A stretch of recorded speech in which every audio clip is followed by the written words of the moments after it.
여러분 안녕하십니까. 총광TV 김건진입니다. 오늘은 돈 많이 들어오는 관상과 사회생활을 하면서 대인관계 시 꼭 알아야 할 관상 보는 법과 피해야 할 관상에 대해 알아볼까 합니다. 그렇지만 관상을 너무 맹신하지는 마시고 살아가는데 참고한다는 생각으로 봐주시면 감사하겠습니다. 우리가 사람을 처음 만나면 인사를 하고 얼굴에 어디를 제일 먼저 보죠? 보통의 경우 상대편의 눈을 먼저 보게 됩니다. 눈을 볼 때에는 눈 동자를 보는데 검은 동자보다 흰 동자가 더 큰 사람이 있습니다. 이런 사람은 조심하는 게 좋습니다. 왜냐하면 이런 사람은 살기가 있을 수 있고 성격도 있어서 쉽게 마찰을 빚을 수가 있습니다. 이런 분에게는 최대한 좋은 얘기만 하고 피하는 게 좋습니다. 사업을 하더라도 이런 분들과는 동업을 최대한 피하시는 게 좋겠습니다.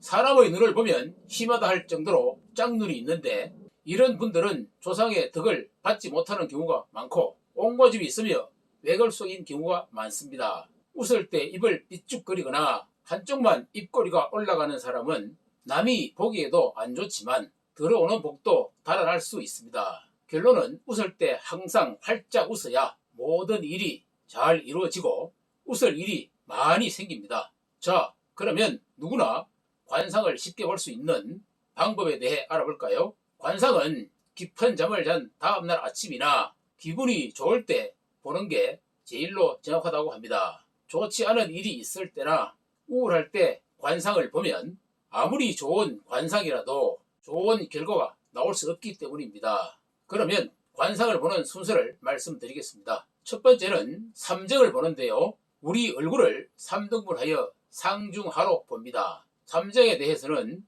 총광TV 특관상을 참고해 주시고 여기서는 생략하겠습니다. 두 번째는 얼굴의 오악을 봅니다. 오악은 얼굴의 중심인 코, 그 위에 이마와 양쪽 관골, 마지막으로 턱을 말합니다. 얼굴에서 중요 부위인 이 오악은 기름지고 풍요로우며 살집이 도도룩하면 최고입니다. 반대의 경우 좋지 않다고 보았습니다. 관상학적으로 보면 코는 나 자신을 나타내기도 합니다. 그래서 나를 중심으로 나머지 사악이 조화롭게 받쳐주어야 좋은 관상이라고 할 만큼 코는 중요한데요. 코는 재백궁으로 일평생 살면서 재물을 모으는 재산 창고와 사람의 수명을 나타내기도 합니다. 코는 양 눈썹 사이의 상근부터 코 끝인 준두까지 대나무를 엎어놓은 듯 쭉 뻗으면 최고라고 했습니다. 특히 준두가 뭉텅하며 살집이 풍부하면 양쪽 콧망울이 발달되어 살집이 두둑하면 최고라고 보았습니다. 이마는 관운과 조상덕, 부모덕, 학식의 정도를 판단할 때 보는 곳이고 이마는 눈썹부터 위로 곧게 솟아 있어야 좋으며 넓고 평탄해야 좋고 위로 올라갈수록 코를 향해 약간 튀어나오면 좋습니다. 이런 사람은 조상과 부모로부터 많은 덕을 받고 관운과 학식이 높아서 좋은 직장을 얻습니다. 반대의 경우 조상이나 부모의 덕이 없어서 어려서부터 고생을 많이 한다고 합니다. 이마가 넓으면 이해심이 풍부하고 마음이 바다와 같지만 좁으면 밴댕이 속이라고도 하지요. 다음은 관골인데요. 관골은 코 양쪽에서 코가 하는 일을 잘할 수 있도록 도와주는 역할을 합니다. 코가 임금이라면 관골은 임금을 보좌하는 신하로 봅니다. 그래서 관골은 코를 향해 솟아 있어야 하는 일이 잘 이루어집니다. 그렇지만 관골이 코 쪽으로 향하지 않고 귀 쪽으로 향하면 하는 일이 어렵게 되어 나라가 망하기도 합니다. 사독은 4가지 물이 흐르는 곳으로 이목구비를 뜻하고 귀와 눈, 코, 입을 말합니다. 사독은 항상 깔끔하고 상처가 없어야 하고 보기에도 좋으며 탄력이 있고 윤택해야 좋다고 합니다. 콧대가 지나치게 낮거나 입이 삐뚤어지거나 귀가 너무 작은 사람, 양쪽 눈의 크기가 다른 사람 등은 몸 속의 노폐물을 배출하기가 어려워 건강이 좋지 않은 경우가 많습니다. 다음은 12궁을 볼까요? 얼굴에 12궁을 보면 그 사람의 운세와 성격 등을 알 수가 있습니다. 먼저 인당이라고 하는 명궁인데 수명과 아주 밀접한 관계가 있어서 매우 중요한 부분으로 평탄하고 맑고 깨끗하고 윤기가 흘러야 좋으며 연예인으로 치면 강호동 씨의 명궁을 보면 잘 알 수가 있습니다. 관상을 보면 이곳을 찌푸리는 사람이 있는데 그렇게 하면 나이가 들어 보기도 흉하고 어려운 일이 자주 생깁니다. 다음은 코인데요. 먼저 얘기한 코는 재배궁이며 코 끝의 준두가 뭉퉁하고 살집이 풍부하며 양쪽 콧망울이 발달되어 살집이 두둑해야 좋습니다. 정면으로 봤을 때 콧구멍이 잘 보이면 재물을 모을 수 없다고 하죠. 지나치게 콧구멍이 작거나 안 보이는 사람은 구두쇠로 주변에 친구가 없다고 합니다. 코가 너무 낮으면 자존심이 없을 수 있고 반대로 너무 높으면 자신감이 하늘을 찔러 건방진 사람이 많다고 합니다. 그렇기 때문에 코는 남이 볼 때 보기가 좋으면 최고입니다. 다음은 눈과 눈썹 사이의 전태궁으로 부동산 운이나 살고 있는 곳을 보는데요. 전태궁은 이마 쪽으로 많이 솟으면 좋다고 하는데 이 말은 눈과 눈썹 사이의 간격이 넓어야 좋다는 말입니다. 그래서 상처나 사마귀, 검은 점 등이 없이 깨끗해야 좋습니다. 발록궁은 이마의 가운데 부분을 보며 살아가면서 누구를 만나든지 또 만나는 사람의 도움을 얼마나 받는지 어느 지위까지 오르는지와 출세 여부를 알 수 있습니다. 이마는 관운과 조상덕, 부모덕, 학식의 정도를 판단할 때 보는 것이고 이마는 눈썹부터 위로 곧게 서 있어야 좋고 넓고 평탄해야 좋으며 위로 올라갈수록 약간 튀어나오면 좋습니다. 이마가 푹 들어간 사람은 관운이 좋지 않으며 어려서 매우 고생을 한다고 했습니다. 복덕궁은 조상의 덕이 많은지 아닌지를 보는 것으로 얼굴 바깥에서 눈썹의 3분의 1 지점으로 두 번째와 세 번째 손가락으로 만져봤을 때 평탄하고 깨끗하다면 최고이며 움푹 들어간 사람은 복덕궁이 좋지 않아서 조상덕을 보기가 어려우며 덕궁과 턱관상은 함께 보는 것이 좋습니다. 부모궁은 눈썹 가운데부터 이마를 지나 머리 끝까지 일직선을 보며 부모궁을 일각과 을각으로 나누어 남자는 왼쪽이 기준이며 여자는 오른쪽이 기준이 됩니다. 왼쪽은 아버지를 뜻하고 오른쪽은 어머니를 뜻합니다. 부모님 덕을 보는 것으로 이마가 윤택하고 넓으며 가지런하면 부모 덕을 많이 보며 이마가 좁고 빈약하다면 부모 덕이 없어서 초년에 고생을 합니다. 형제궁은 양 눈썹을 보는데요. 눈썹이 거의 없거나 반만 있는 사람이 있는데 이 경우 형제가 있어도 우애가 부족하여 가깝게 지내기 힘들며 눈썹은 가지런하게 나야 좋고 눈 길이보다는 길어야 좋습니다. 눈썹은 항상 자라기 때문에 수시로 손가락을 이용하여 옆으로 쓰다듬어주면 좋습니다. 말을 잘하는 사람은 눈썹을 보면 연하고 짧으면서 발견가이지만 끈기가 부족하고 눈썹이 검고 짙은 사람은 자존심이 강하고 본인이 최고라 생각하는 성향이 강하며 끈기가 있어 일을 잘 해냅니다. 천이궁은 얼굴 관자놀이 부분으로 눈썹의 끝 부분이며 두 손가락을 대봤을 때 움푹 패어 있다면 일평생 주거 안정이 어렵고 여러 지역을 떠도는 역맛살 있는 인생을 살기가 쉽고 어려서 고생을 합니다. 천이궁이 빈약하더라도 다른 것이 좋다면 무역업을 하거나 이름을 떨칠 수도 있으며 천이궁도 약하고 관골이나 코 등도 빈약하다면 일평생 가난을 연치 못하는 관상입니다. 처첩궁은 남녀궁이라고 하는데 두 눈을 감았을 때 눈꼬리가 심하게 처진 사람은 정이 많아 배우자나 주변 사람들에게 휘둘리기가 쉽고 눈꼬리가 심하게 위로 올라간 사람은 배우자나 주변 사람들의 의견을 무시하고 독불장군으로 잦은 부부싸움을 합니다. 눈을 감았을 때 눈꼬리가 약간 올라가는 사람이 최고의 상입니다. 지뢰궁은 코를 보는데 산근과 준두의 가운데 부분으로 연상과 수상에 살집이 도도록하고 윤이 나며 휘어야 좋고 움푹 들어간 사람은 안 좋으며 이런 사람은 위장 등 소화기 계열에 기능이 좋지 않아서 고생을 합니다. 콧대가 바르지 못하고 굴곡이 있거나 삐뚤어진 사람은 건강 상태가 좋지 않습니다. 자녀궁은 눈알의 누단과 와잠을 보고 판단하며 자녀의 복이나 배우자의 복을 알 수가 있고 애교살 또는 눈 두덩이라 말하기도 합니다. 와잠이 적당히 솟아있고 색이 밝으며 깨끗하면 최고이며 자식복과 배우자 복이 많습니다. 그렇지만 와잠이 검거나 탁한 경우 배우자와 다툼이 있고 사귀는 사람과 언쟁이 있으며 결혼과 관련해서 스트레스를 받기도 합니다. 노복궁은 턱 전체를 보는데 턱이 적당히 각이 지고 튼튼하며 턱이 너무 뾰족하거나 빈약하다면 말년복과 주변 사람의 복이 거의 없기 때문에 나이가 들어서 고생을 합니다. 오늘은 돈 많이 들어오는 관상과 전체적으로 관상 보는 법에 대해서 알아보았습니다. 대단히 감사합니다.